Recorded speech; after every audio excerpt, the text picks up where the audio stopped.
Guys, si Rosie Caruso natin ay wala pa siyang 2 buwan. Namatay na kaagad yung dali. Andito tayo sa San Jose, Bulacan. Yan, no. Ayaw siyang mandar. Yan, no. Patay. Walang battery. Yan. Yan siya. Wala talaga. Okay.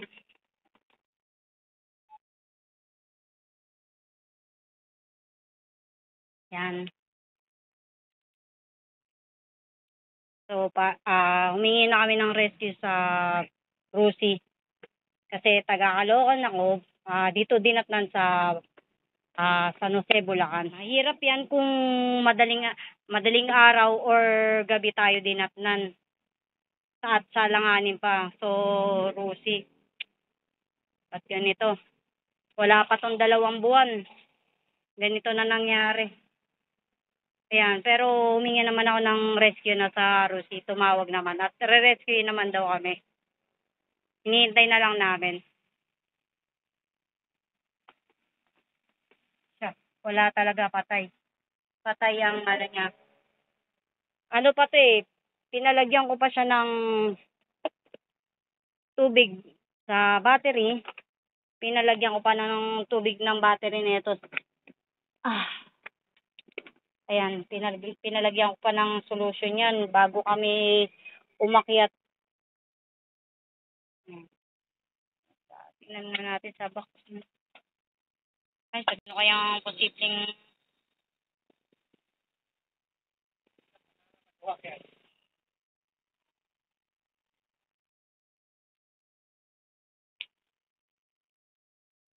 ano kayang problema niya? Kasi yung battery, kakapalagay lang namin ng battery niyan, kuya, yung tubig. Kakapalagay lang namin yan nung telan eh.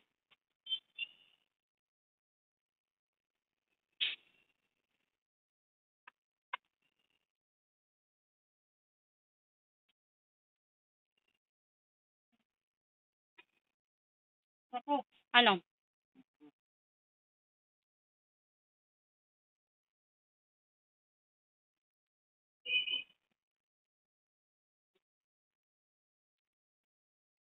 Kayang problema.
Ano yan, kuya?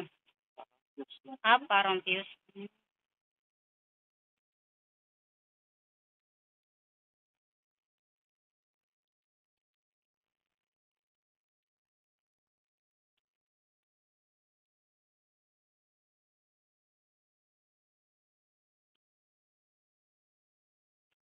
Matayin kasi kami ng ano eh, nung...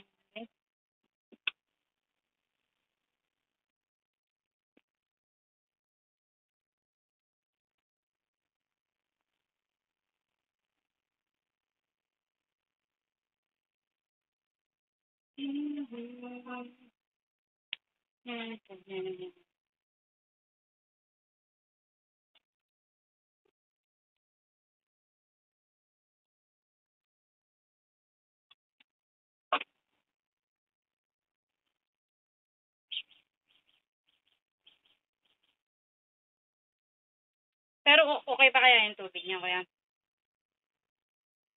Okay pa. Sa tingin mo, ano kaya ang posibleng ano niya? Fuse? Hindi. Yan lang. Ayun lang? Parang fuse. Kaya?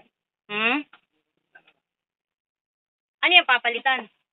Pwede naman i-rekta lang yun. Direkta. Pero anong use nun? Nung ano? Naman yan, parang ano lang yan. Pang ano lang. Tingnan natin yung ano, mandar.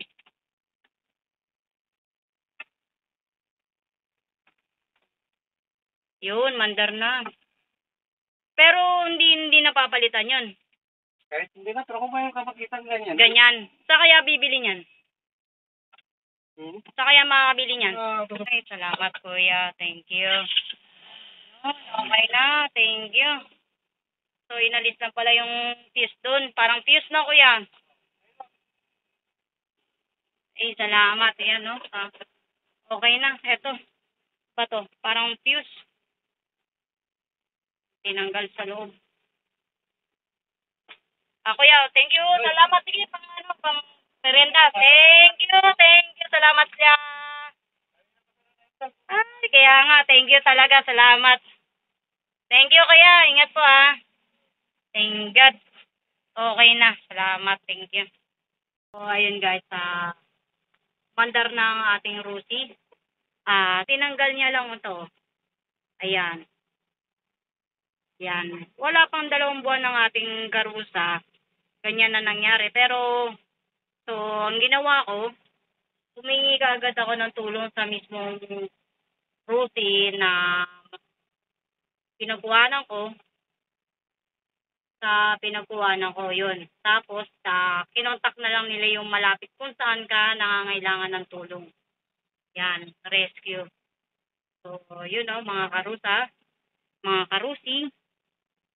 So, sa susunod, pagka may problemang nangyari sa inyong ganyan, tatawag ka agad kayo sa